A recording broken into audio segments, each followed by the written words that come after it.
나는 그날 밤 형의 40번째 생일 파티에서 모든 것을 잃었다. 부모님은 사설 제트기 비용을 대라고 요구했고 내가 단호히 거절하자 그들의 눈빛이 변했다. 내가 우리 가족의 피를 이어받은 게 후회되는 순간이야. 어머니의 그 한마디가 내 인생의 모든 문을 영원히 닫아버렸다. 서울의 번화한 강남, 한강이 내려다 보이는 초호화 펜트하우스.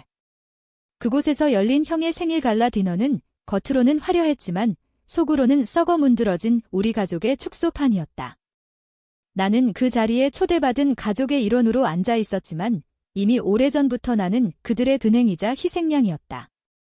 형은 무대 위에서 미소를 지으며 연설을 하고 있었고 아버지는 VIP 손님들과 술잔을 기울이며 사업 이야기를 나누고 계셨다. 어머니는 고급 드레스를 입고 주변을 어슬렁거리며 내게 다가오셨다. 오빠 생일 선물로 제트기 비용 좀 대줄래?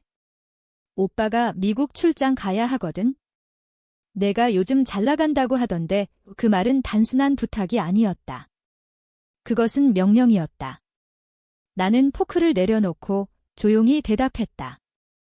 죄송해요, 어머니.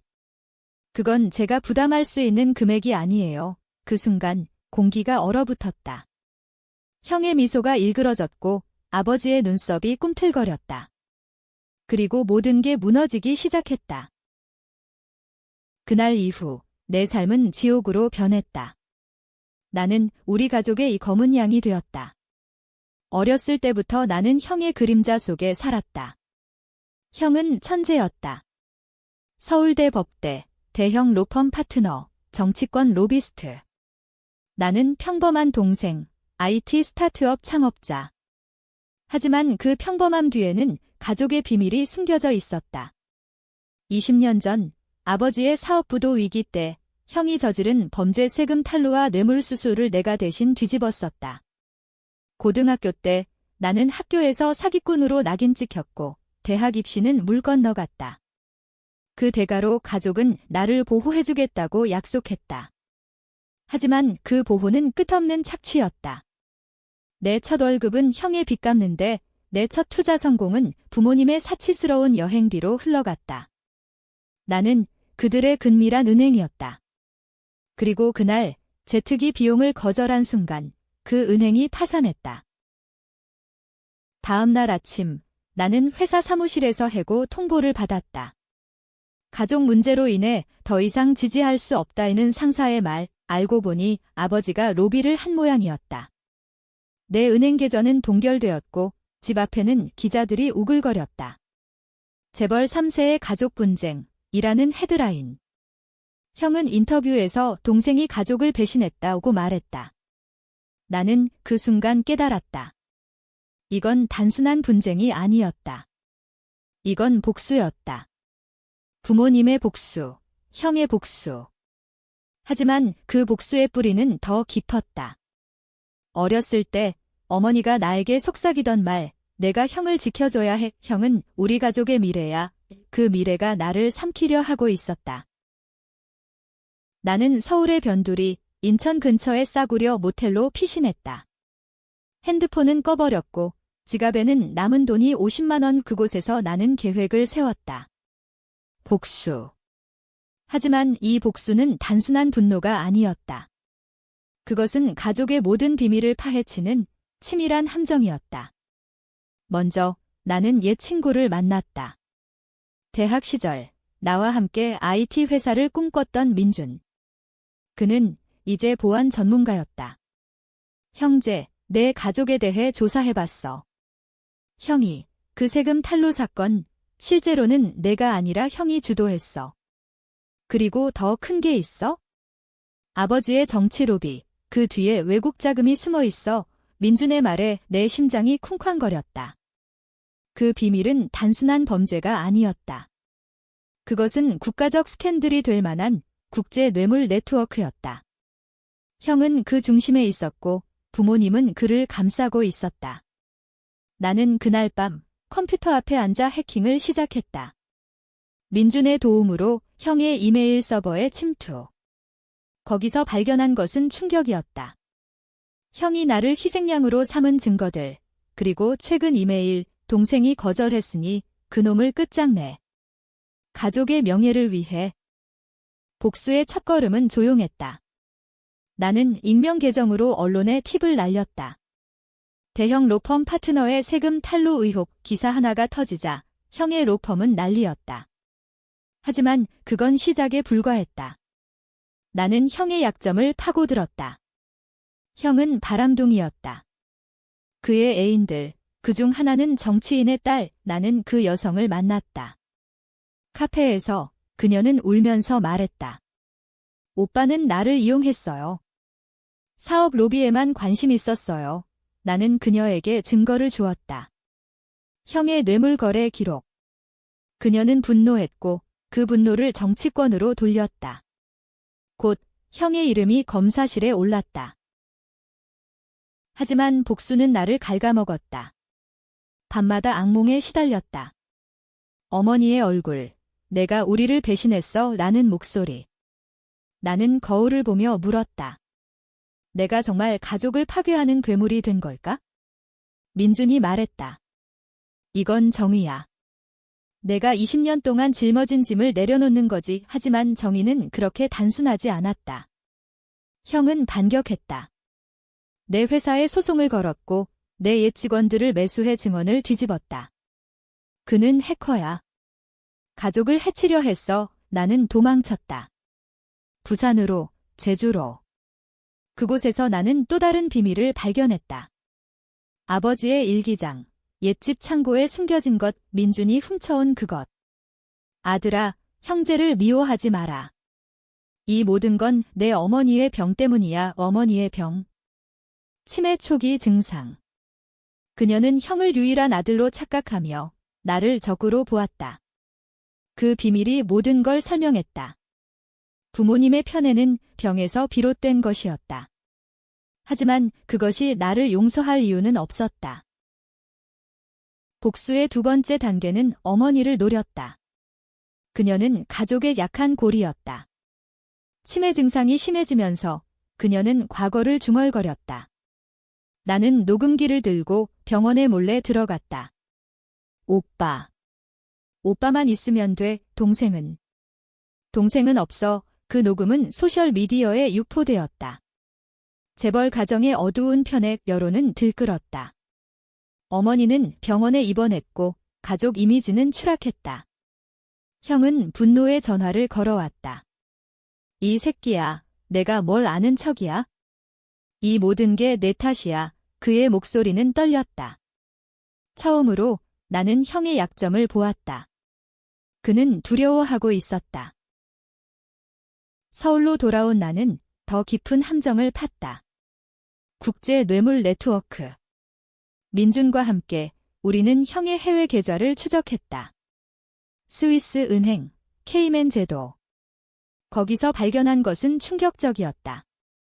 형이 아버지의 사업을 되살리기 위해 외국 정치인에게 뇌물을 준 증거. 게다가 그 뇌물의 일부는 내 이름으로 세탁되었다. 20년 전 사건의 연장선.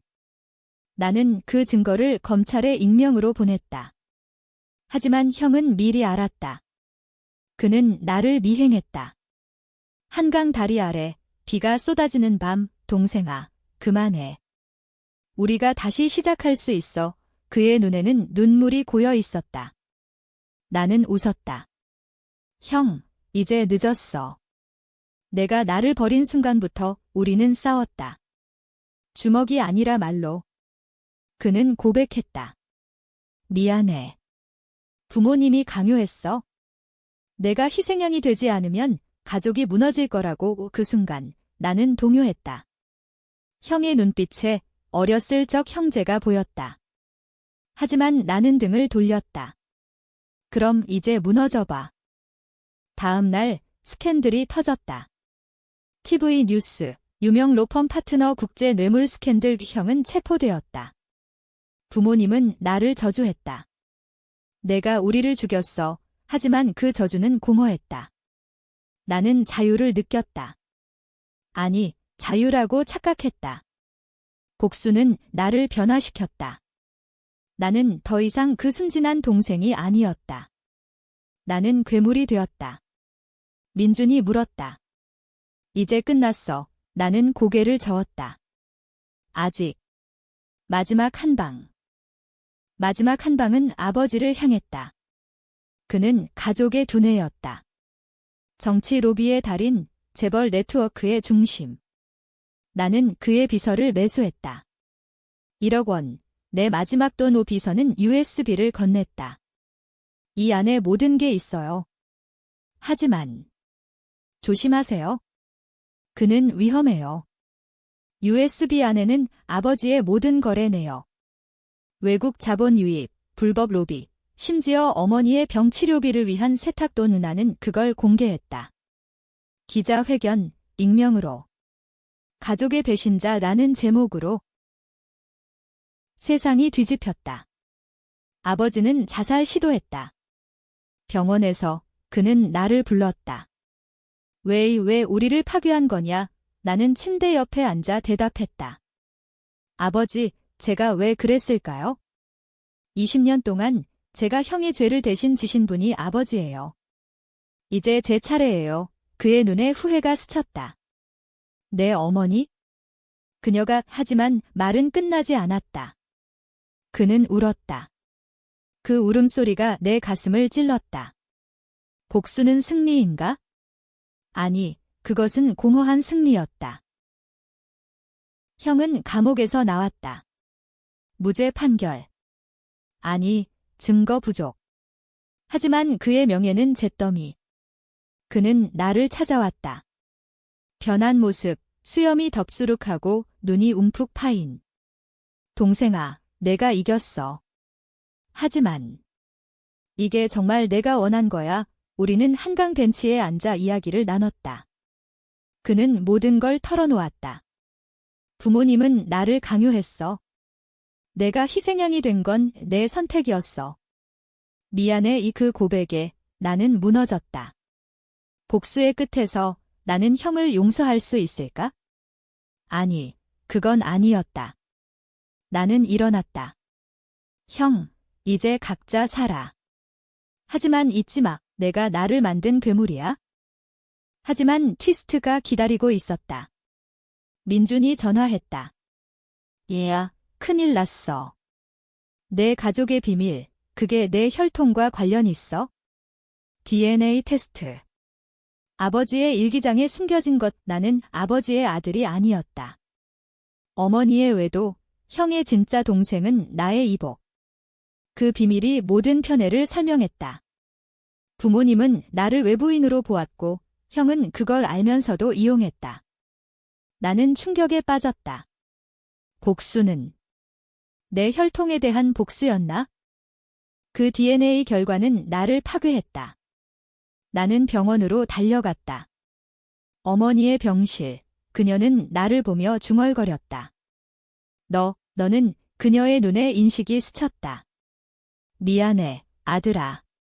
내 아버지가, 아니, 내 진짜 아버지가. 그녀의 고백은 산산조각이었다. 30년 전 아버지의 사업 실패 때 어머니는 절망 속에 다른 남자와의 일탈. 그 결과가 나의 형은 그걸 알았고 부모님은 나를 가족으로 키웠지만 속으로는 버렸다. 제트기 비용 요구는 마지막 테스트였다. 외부인긴 내가 가족의 돈을 대는지. 나는 형을 대면했다. 감옥 밖, 그의 아파트. 형, 왜 나한테 말 안 했어? 그는 피곤한 미소를 지었다. 말하면 내가 무너질까 봐. 그리고 나도 이 비밀을 짊어지기 싫었어. 부모님의 명령이었어. 그의 말에 분노가 치밀었다. 하지만 그 분노 속에 공감이 스며들었다. 우리는 같은 피해자였다. 가족의 비밀에 갇힌 형제. 나는 복수를 멈췄다. 아니, 방향을 바꿨다. 이제 우리는 함께 싸우기로 했다. 부모님의 네트워크를 무너뜨리는 진짜 정의. 하지만 부모님은 포기하지 않았다. 아버지는 회복 후 나를 소송했다. 사생아의 배신. 어머니는 언론의 자들의 광기라고 말했다. 여론은 나를 몬스터로 만들었다. 나는 고립되었다. 민준마저 넘어갔어 라고 등을 돌렸다. 홀로 남은 나는 마지막 결정을 내렸다. 공개. 모든 비밀을 기자회견에서. 우리 가족의 진실, 편애, 범죄, 그리고 숨겨진 혈통 오플래시가 터졌다. 세상이 우리를 삼켰다. 형은 다시 잡혔다. 이번엔 공모죄. 그는 감옥에서 편지를 보냈다. 동생아, 내가 용서해준다면? 난 영원히 내 형제야의 그 편지에 눈물이 고였다. 나는 답장을 썼다. 형, 우리는 이미 무너졌어. 하지만 재건할 수 있을까? 재건은 어려웠다. 나는 새 삶을 시작했다. 제주도의 작은 카페, 무너진 가족이라는 이름으로. 손님들은 내 이야기를 알았다. 일부는 동정, 일부는 비난. 내가 너무 잔인했어. 가족을 파괴한 놈 희나는 그 비난 속에 살았다. 하지만 그 속에서 평화를 찾았다.